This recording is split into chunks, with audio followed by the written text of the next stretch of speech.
Okay. I'm going to go ahead. Set it up as presenter notes or? Oh, Well, I don't know how to do that, but that's okay.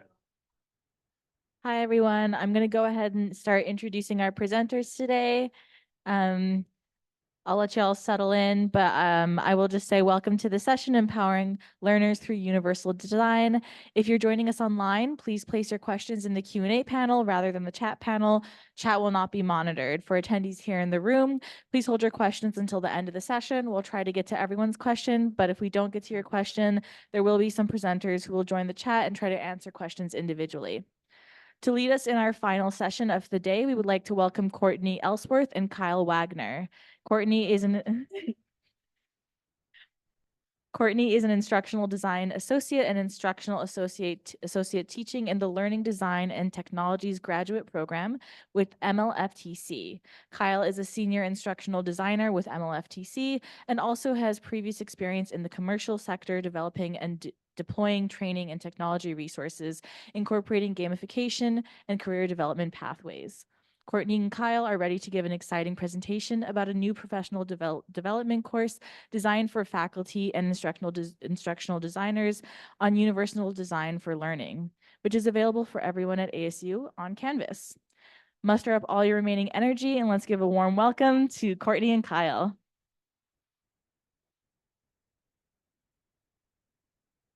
all right. Well, this microphone was definitely designed for somebody about a foot taller than me, but that's fine. So welcome everybody. Thanks for showing up at 3 p.m. I'm glad that you are here and I'm glad that you're here with us. So our session is too long to fit into the regular session titles. So hopefully you're not here unwillingly after we introduce what we're actually talking about today. But we are going to talk about our course that we made as part of the UDAT group. The course name is Empowering Learners Through Universal Design. This is a mainly faculty-focused course, and we are hoping that this course will help equip online instructors to have knowledge and very practical skills about using universal design for learning principles. So, very brief agenda here. We're going to introduce you to our team that worked on the course. We're also going to give you just some basics of UDL. I know that there was a presentation that went much more in depth earlier today, so I hope you got to go to that. But if not, we'll give you just kind of a flyby. We are also going to talk about the course design, which also incorporates UDL. We wanted to practice what we preach here. And then we wanted to give just a little bit of time for some resources for universal design for learning practice at ASU, because ASU does have some really fantastic resources that we'd like to share with y'all. So first things first, if you feel so inclined, we would love for you to actually enroll in the course. This is a self-enroll course, so if you scan the QR code, and we'll send out a link after the conference as well if you need it, but you can actually jump into the Canvas course and sign up and get full access, which is pretty darn cool.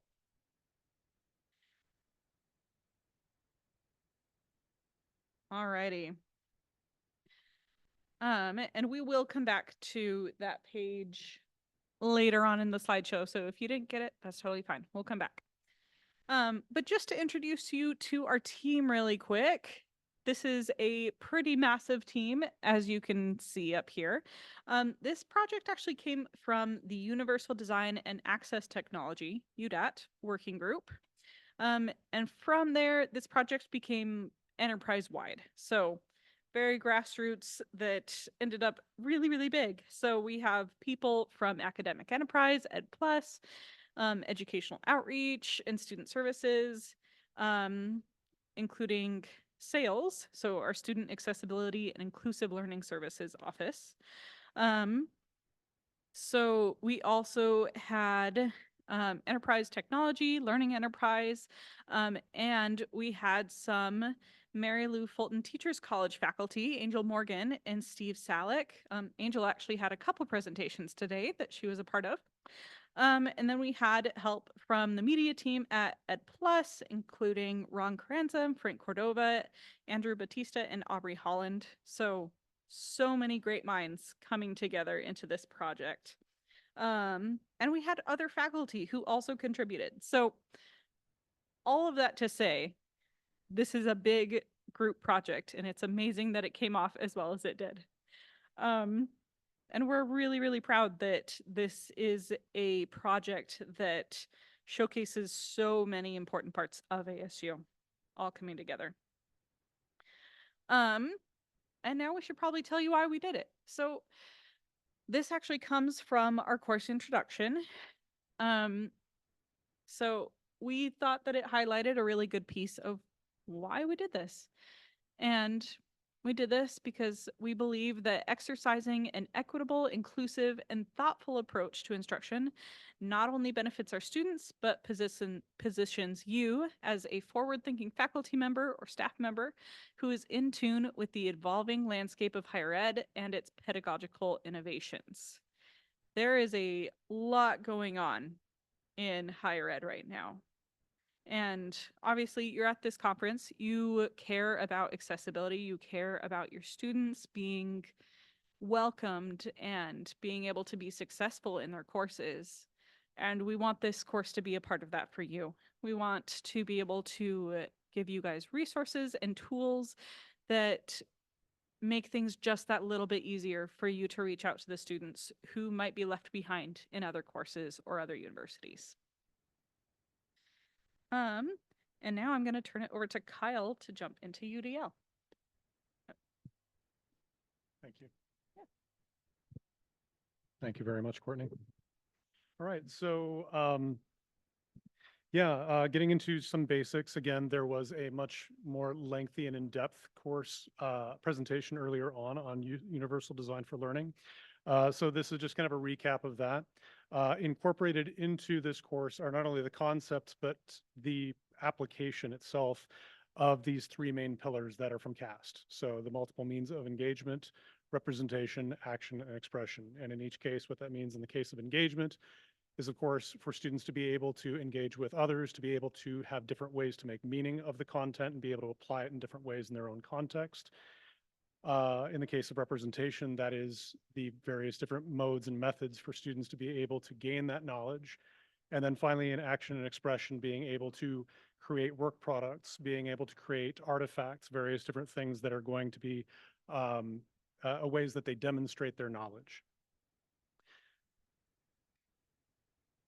So the overall course structure was following a lot of the basic design principles that we have as instructional designers, which is to help first contextualize our learners, welcome them to the course, help them understand the why behind it, and then from there, introduce them to the fundamentals of UDL, give them the background information about it, where it comes from, its connections to things like accessibility and accommodation, recognizing that accessibility is an aspect of UDL, but UDL actually encompasses so much more than that. And that when we design for UDL, we are designing for accessibility. We're designing for all of our variable learners. That's a very important term that came up in the design of this course. Is this idea that, you know, we have students who may be disabled or may have various different types of needs like neurodivergence. That was another presentation that was discussed earlier. But all of these are variable learners, people with various different needs, and we're trying to create UDL courses that offer these various different practices to meet all of their needs. And then we went into this thinking about it from the standpoint of thinking about how we get from a place where we introduce people to these concepts to how they can actually apply them in their courses, how they can make them real for themselves and for their students to benefit. So the first thing that we wanted to help them understand is, what are the barriers? What are the barriers that our students face? So in a sense, this was helping our faculty and even instructional designers in some cases to empathize with our students. One of the cornerstones of good design, in my opinion, is that empathy, being able to put on your student hat, as we say sometimes at the Office of Digital Learning. And so by helping them understand and making real what these barriers can be, we can help them understand that things like lack of engagement or poor performance in some ways may not necessarily be because the students are not willing or not interested or lazy or anything else like that. These may be legitimate barriers that our students are facing, and it is on us as educators to be able to help them remove those barriers and get the same value in their learning as any other student that is in their classroom. The next thing that we get into with our module 3 was UDL principles and practice. So we help them understand some of the ways that they might incorporate these things. So going into concept a little bit more in detail. Finally, once we have uncovered barriers and talked about principles and practices, we get into the various different tools to help them develop their toolkit. What are the various different methods that you might incorporate, and how you identify what needs your students might have and how you can start to incorporate some of the different resources and tools. These could be methods, they could be technology, they could be some combination of both. And then finally, in Module 5, we encourage our faculty to take the wheel. Essentially, it's time for you to start looking at all of your courses, looking where there might be some needs, thinking about things strategically, recognizing areas of opportunity where students are normally struggling with maybe a particular assignment or with a course overall, and then using that as kind of a starting point or a vector for them to be able to start incorporating some kind of a UDL practice. So getting onto this a little bit, it is that guided experience where we want to take them through this process of learning what these concepts are and then being able to finally apply them in their own course. The next thing is we also want them to be able to have multiple different methods that are based on their own comfort level with either technology or the concepts or both. It was very important in earlier conversations in the design of this course. As part of the design team, we had kind of a core team that we recognized early on that, look, if we're going to talk about UDL and we're going to ask faculty to engage in these practices, we need to model that ourselves in this course.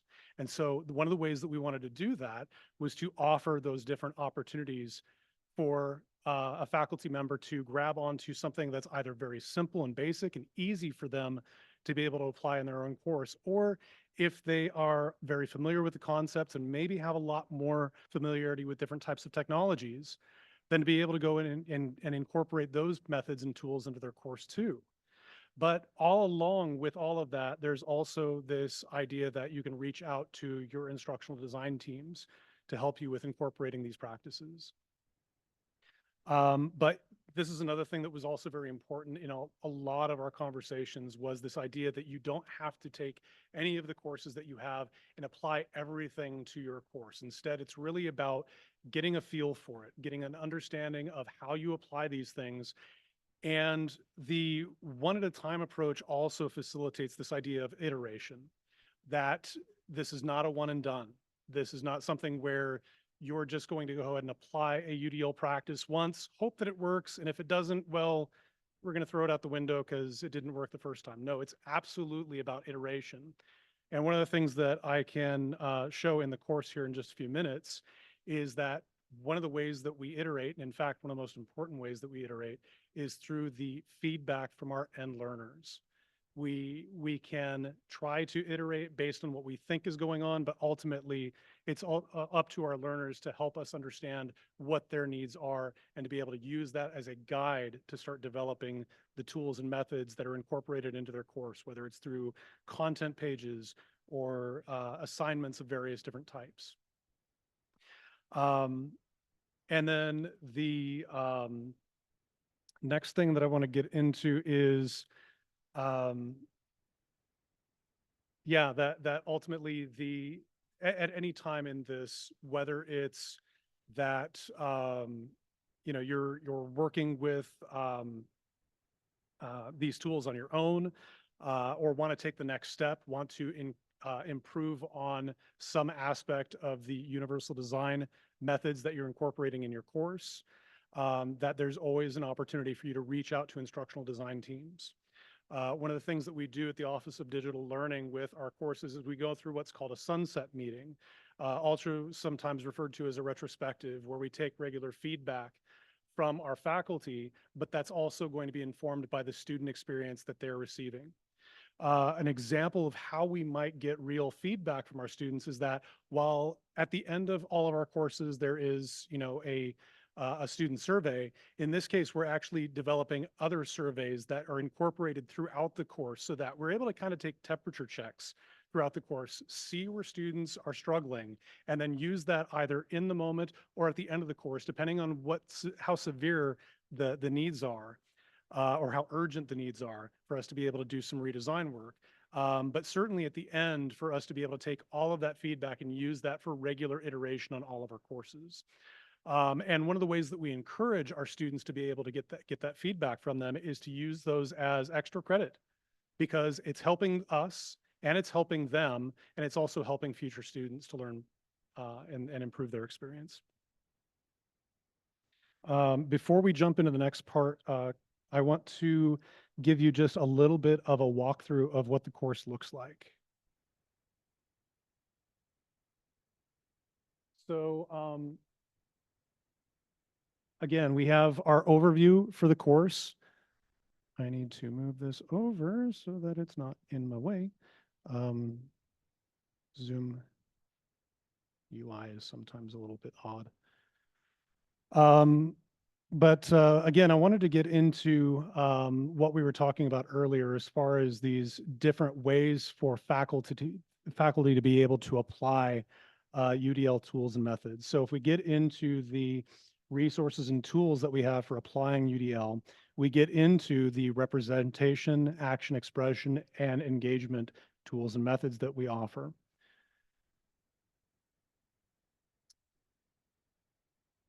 So with every single page in this entire course, they're all laid out so that you have a combination of written text, you have a time to read stamp, which is also something that can help with our learners. We also have various different types of audio video content and format, but we also have a player that's an HTML widget. So that's screen reader accessible. That plays all of this content. In this case, what we did is we took all of the content that's on each one of these pages, and we used the ASU voiceover tool to generate this so that we have something that's a little bit more engaging for our students rather than just a screen reader, which can sound very robotic. So here's an example of what that looks like on this page. If you can hear it, maybe. Incorporating multiple means of representation in your course means having different options for content delivery. In an online course, you may offer content through texts, such as textbooks or articles, presentations, such as video lectures or narrative. So this is throughout the entire course, and you can imagine a scenario where whether it's a student that has, visual impairment, or a student that is in a context that makes it difficult for them to be able to review their content, such as being, like commuting, for example, or being in a very, busy area where they can't necessarily focus on their screen, or maybe they don't have the opportunity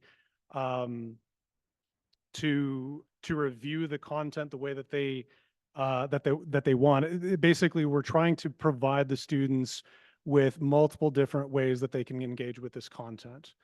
So this is yet another way that we've tried to incorporate a lot of these practices that you've learned about today into a course. So this is real application of all of these concepts. And I encourage that anybody who enrolls in the course, please feel free to check out all of those recordings throughout. But in the case of the different tools and methods pages, we have them under tabbed content. And again, each one of the tabs also has audio.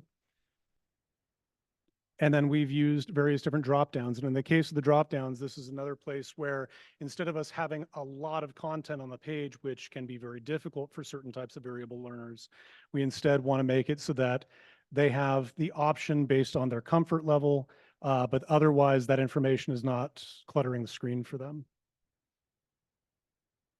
And so again, that's kind of the overall structure for this. But anyway, I just wanted to give you a little bit of a brief demo so you can see how this actually can apply to a real course. The last thing that I'll leave you with before I hand it back over to Courtney is that in the same way that we encourage an iterative process with all of the courses that our faculty are developing, the same is true for a course like this. This course is not going to look the same 6 months from now, a year from now. There's a lot of different types of tools, including an AI helper that is going to be available as part of this course at a later time that will help all of our faculty be able to connect their concepts with the tools and methods and the application. So. All right, I'm going to jump back in. Okay. So, we've talked a lot about the things that we did in the course. We also wanted to spend just a little bit of time making sure that everybody was aware of all the resources, all the other resources at ASU as well. So you do have us, which is UDAT, the Universal Design and Accessible Technology Working Group. And that working group is available to every single one of you, should you wish to accept that assignment. You are welcome. You can come join us and make cool stuff like this. And we'll make sure that these slides are available after the conference, of course, but one of the other amazing resources is always sales. We sometimes hear from faculty that they get a little bit stressed when they get those initial emails from sales representatives saying, hey, by the way, you have a student in your upcoming course who is going to need some help and some accommodations. And at Oodle, of course, we're always super ready to jump in and help out with that however we can. But sales is also just a great resource for our faculty that they don't always realize that they have access to. When they have these students in their courses, sales is not just saying, hey, good luck, make sure you do it right. They're there to actually help. They want to be able to step in, to be able to be a liaison with the student. And sometimes we think that we don't always recognize that relationship that we can have. Of course, we've talked about the various instructional design teams. So that could include the instructional design and new media team, which supports most of the ASU online courses. Lots of different colleges and schools across ASU have their own instructional designers and design teams. These are fantastic resources. Teach Online is another ASU resource that often they're probably the ones that you see webinars from all the time in Slack channels, but those are some really cool webinars and they have a vast archive. So if you are looking to get into a specific tool, into a specific topic, there's a high chance that they have a webinar for you available. So all that to say, there's lots of people here to help. And we do, of course, always want to bring it back to our charter. So I know that a couple of different people have mentioned this today, but it is really important. One of the key components of ASU being in this accessibility space is that ASU has this charter where we are measured not by whom we exclude, but who we include and how they succeed. ASU is not meant to be a university that touts that it only has a 10% acceptance rate. You know, that might be fine for some other colleges. That's not what we care about. What we care about is making sure that the students that are here get a quality education and have the resources that they need to succeed. We have a responsibility in this charter as well to benefit the public, to benefit our community culturally, socially, economically. And along with that goes making sure that all of our students have access to succeed. I hope you got to catch Bello's amazing keynote address. One of the things that stood out to me the most in that was just how eager he was to help his various workplaces be amazing and have him as a fantastic employee, because clearly he was. And they weren't willing to take that one single step towards him when he was reaching out to be able to assist him with getting his goals done and getting his goals met.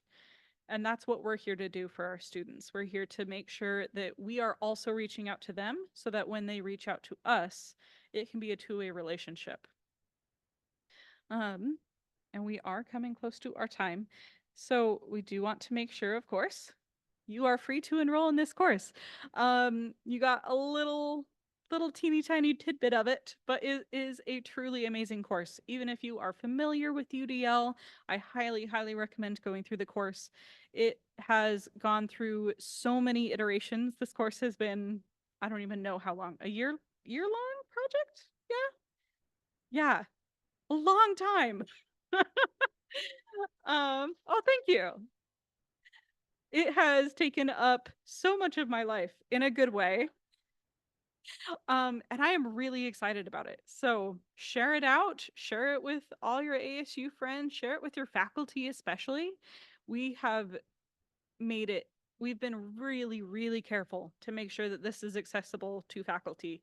And by that, we mean it is bite-sized chunks. We are not asking faculty to come in and spend 10 hours with us. We're asking them for 5 minutes of their day here and there to be able to just get a little bit more knowledge about how they can help their students. And that goes for you guys as well. We're here to help you out, and we hope that this course fulfills its mission. And please, please, please give us feedback. Thank you, guys.